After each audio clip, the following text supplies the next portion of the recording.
The fluorescent lights hum in the underground bunkers beneath Tokyo's Imperial General Headquarters. It's 8:30 a.m., August 6th, 1945, and the humid summer air carries the weight of a nation at war for nearly 4 years. Staff officers in sweat-stained khaki uniforms bend over communication boards, plotting pins on massive wall maps that show the shrinking perimeter of the Japanese Empire. General Korochika Anami, Japan's war minister, strides through the corridors with the bearing of a career soldier who has never known defeat. At 58, his weathered face carries the confidence of a man who believes absolutely in Japan's divine destiny. The morning briefing should be routine.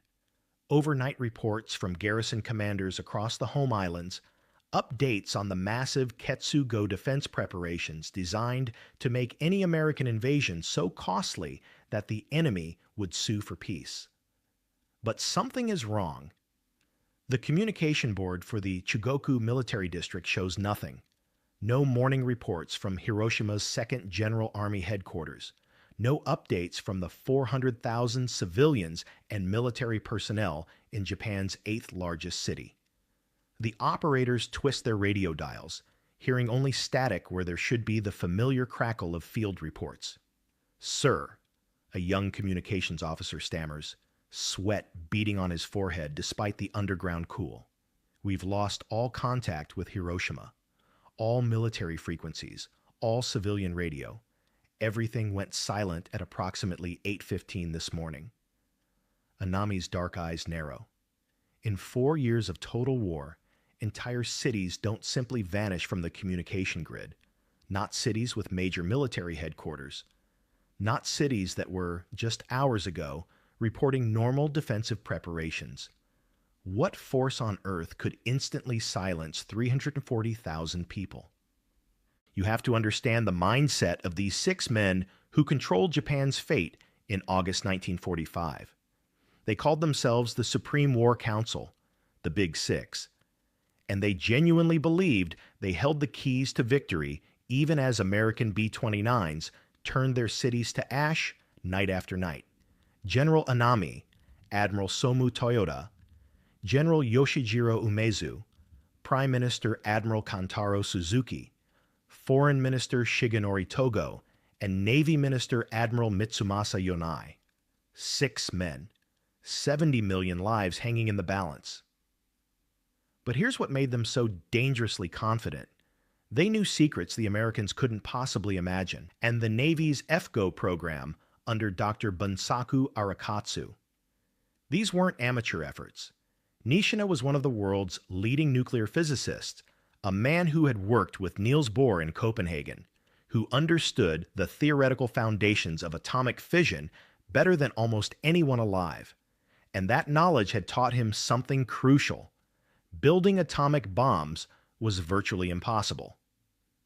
The uranium enrichment alone required industrial facilities beyond imagination.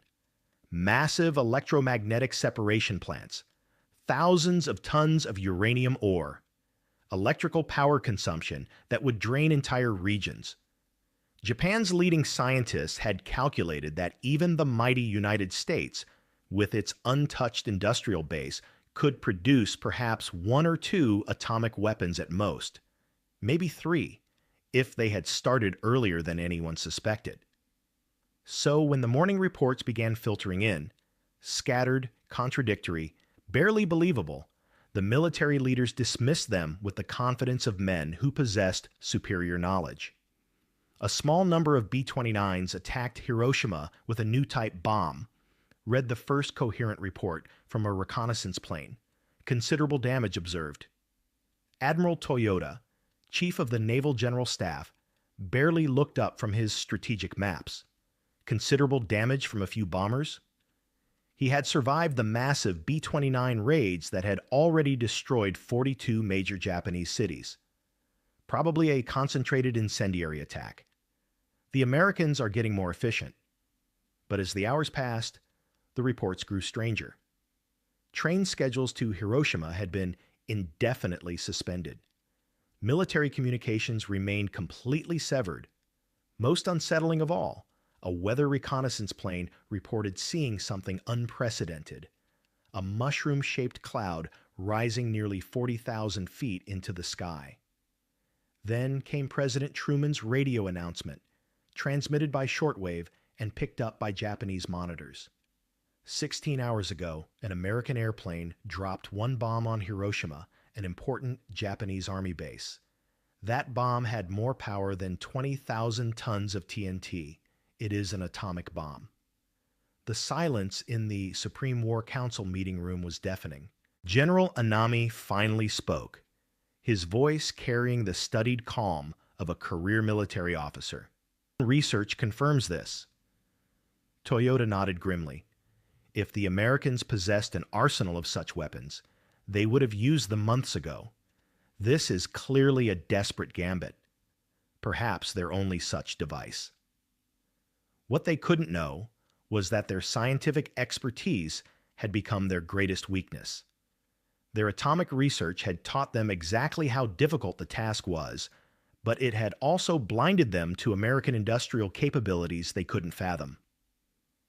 The Manhattan Project had employed 130,000 workers across multiple states, consumed more electricity than entire nations, and represented the largest secret industrial undertaking in human history.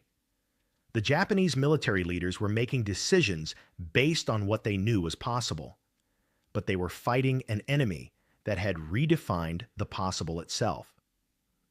As August 6th turned to August 7th, as the first horrifying details began arriving from investigation teams rushing toward Hiroshima's ruins, these 6 men clung to their certainty with the desperation of drowning sailors grasping debris. They had no idea that their entire world was about to change forever.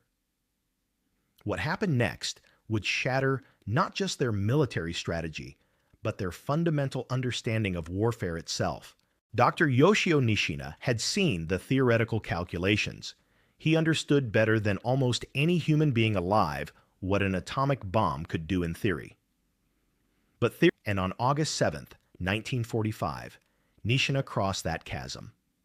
The train journey from Tokyo to the ruins of Hiroshima took 11 hours through a landscape that seemed increasingly surreal.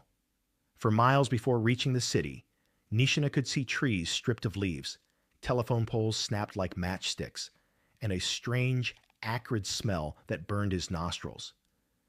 Then the train stopped. The tracks ahead had been twisted into impossible spirals by forces that defied comprehension. Nishina walked the final 5 miles into what had been Hiroshima.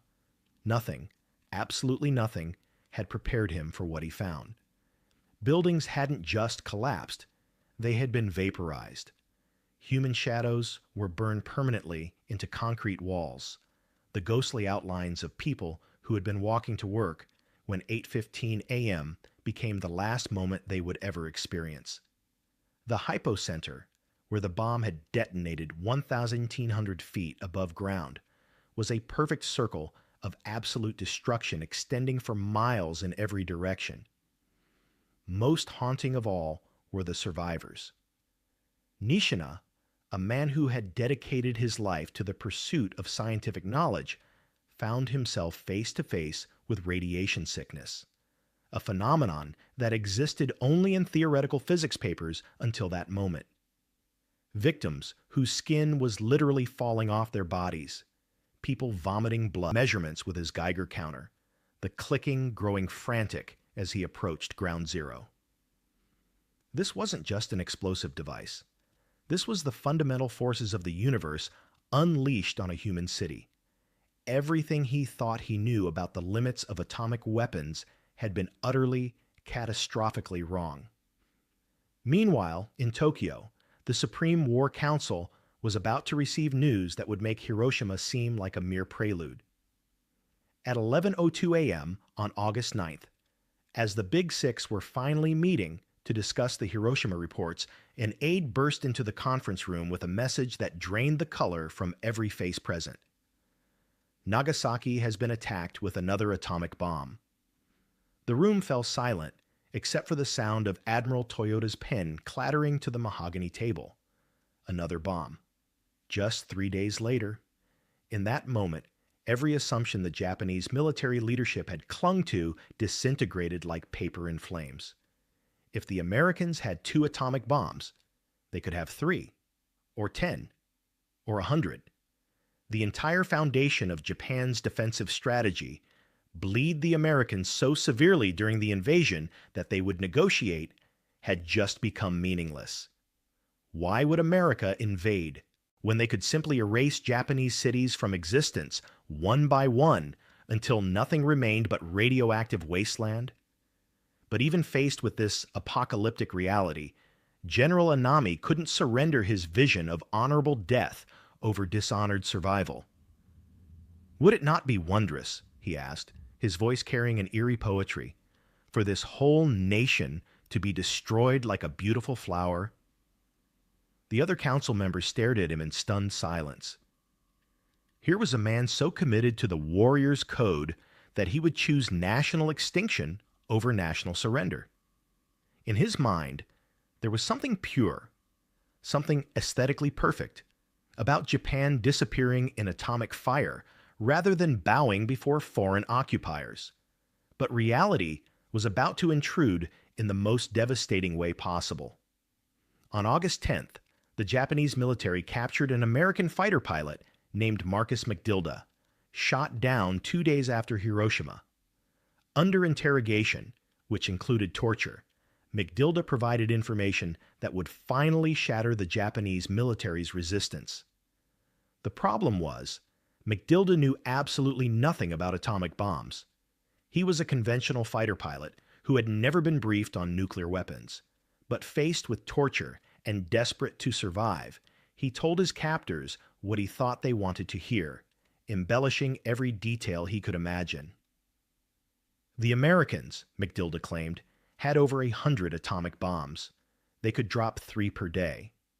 Tokyo would be next, followed by Kyoto, then Osaka. Every major Japanese city would be obliterated within weeks. None of this was true. In reality, the United States had exactly 0 atomic bombs remaining. The next weapon wouldn't be ready until late August, and production was painfully slow. But McDilda's desperate lies contained just enough technical-sounding detail to be believable to interrogators who were grasping for any information about this incomprehensible new weapon. When McDilda's fabricated intelligence reached the Supreme War Council, it landed like a final, crushing blow. War Minister Anami, the man who had spoken so poetically about national destruction, stood. The Americans appeared to have 100 atomic bombs. They could drop 3 per day. The next target might well be Tokyo. The room was silent, except for the sound of Admiral Suzuki's labored breathing. These men had commanded millions of soldiers, had orchestrated campaigns across the Pacific, had never known defeat. But they were facing a weapon that made their military expertise as obsolete as samurai swords in the age of machine guns. Still, incredibly, they remained deadlocked. 3 votes for surrender, 3 votes to continue fighting even against atomic annihilation. It would take an intervention unprecedented in Japanese history to break the stalemate. Just before midnight on August 9, 1945, something happened that hadn't occurred in over 1,000 years of Japanese history. Emperor Hirohito, the living god who traditionally remained above earthly decisions, entered a conference room and personally broke a government deadlock. The scene was unprecedented and surreal. The 6 members of the Supreme War Council, along with Baron Kichiro Hiranuma, knelt in formal positions around a polished table.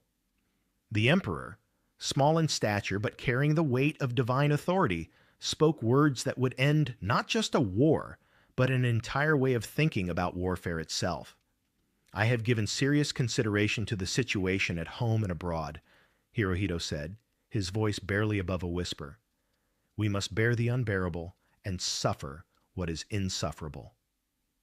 In that moment, Japan's military leaders faced the ultimate choice between honor and survival. Some, like Prime Minister Suzuki, accepted the new reality.